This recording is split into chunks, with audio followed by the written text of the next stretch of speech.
అందరికీ నమస్కారం.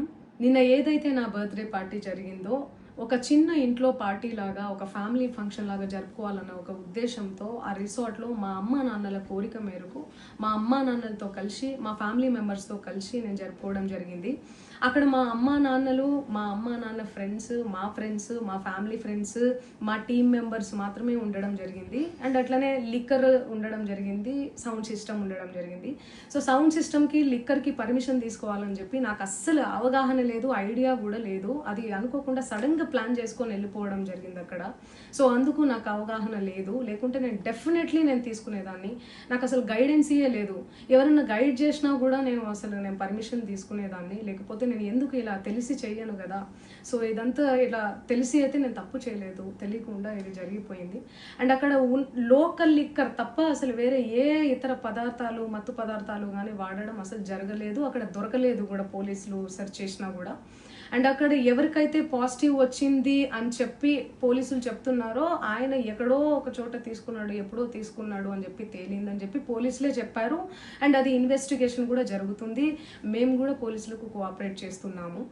అండ్ నేను ఎందుకు ఇలా చేస్తాను, అసలు నాకు తెలిసి ఎందుకు చేస్తాను, మా అమ్మా నాన్నలతో దట్టు మా అమ్మా నాన్నలు పెట్టుకొని ఇలాంటివి నేను ఎంకరేజ్ చేస్తానా, ఇలాంటివి చెప్పండి. అండ్ ఒక రోల్ మోడల్గా ఒక ఇన్స్పిరేషనల్గా ఉండాలని అనుకుంటాను, కానీ నేను ఇలా ఎందుకు నేను చేస్తాను. సో ప్లీజ్ దయచేసి మీడియా మిత్రులకు నా విన్నపం ఏంటంటే, ఆధారాలు లేని అభియోగాలు నా మీద అస్సలు మోపద్దు ప్లీజ్. అందరికీ నమస్కారం. నిన్న ఏదైతే నా బర్త్డే పార్టీ జరిగిందో ఒక చిన్న ఇంట్లో పార్టీ లాగా ఒక ఫ్యామిలీ ఫంక్షన్ లాగా జరుపుకోవాలన్న ఒక ఉద్దేశంతో ఆ రిసార్ట్లో మా అమ్మా నాన్నల కోరిక మేరకు మా అమ్మా నాన్నలతో కలిసి మా ఫ్యామిలీ మెంబర్స్తో కలిసి నేను జరుపుకోవడం జరిగింది.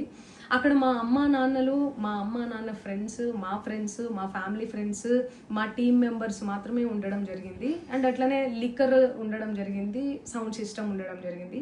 సో సౌండ్ సిస్టమ్కి లిక్కర్కి పర్మిషన్ తీసుకోవాలని చెప్పి నాకు అస్సలు అవగాహన లేదు, ఐడియా కూడా లేదు. అది అనుకోకుండా సడన్గా ప్లాన్ చేసుకొని వెళ్ళిపోవడం జరిగింది అక్కడ. సో అందుకు నాకు అవగాహన లేదు, లేకుంటే నేను డెఫినెట్లీ తీసుకునేదాన్ని. నాకు అసలు గైడెన్సీయే లేదు. ఎవరైనా గైడ్ చేసినా కూడా నేను పర్మిషన్ తీసుకునేదాన్ని, లేకపోతే నేను ఎందుకు ఇలా తెలిసి చెయ్యను కదా. సో ఇదంతా ఇలా తెలిసి అయితే నేను తప్పు చేయలేదు, తెలియకుండా ఇది జరిగిపోయింది. అండ్ అక్కడ లోకల్ లిక్కర్ తప్ప అసలు వేరే ఏ ఇతర పదార్థాలు, మత్తు పదార్థాలు కానీ వాడడం అసలు జరగలేదు. అక్కడ దొరకలేదు కూడా, పోలీసులు సెర్చ్ చేసినా కూడా. అండ్ అక్కడ ఎవరికైతే పాజిటివ్ వచ్చింది అని చెప్పి పోలీసులు చెప్తున్నారో ఆయన ఎక్కడో ఒక చోట తీసుకున్నాడు, ఎప్పుడో తీసుకున్నాడు అని చెప్పి తేలిందని చెప్పి పోలీసులే చెప్పారు. అండ్ అది ఇన్వెస్టిగేషన్ కూడా జరుగుతుంది. మేము కూడా పోలీసులకు కోఆపరేట్ చేస్తున్నాము. అండ్ నేను ఎందుకు ఇలా చేస్తాను, అసలు నాకు తెలిసి ఎందుకు చేస్తాను, మా అమ్మా నాన్నలతో దట్టు మా అమ్మా నాన్నలు పెట్టుకొని ఇలాంటివి నేను ఎంకరేజ్ చేస్తానా, ఇలాంటివి చెప్పండి. అండ్ ఒక రోల్ మోడల్గా ఒక ఇన్స్పిరేషనల్గా ఉండాలని అనుకుంటాను, కానీ నేను ఇలా ఎందుకు నేను చేస్తాను. సో ప్లీజ్ దయచేసి మీడియా మిత్రులకు నా విన్నపం ఏంటంటే, ఆధారాలు లేని అభియోగాలు నా మీద అస్సలు మోపద్దు ప్లీజ్.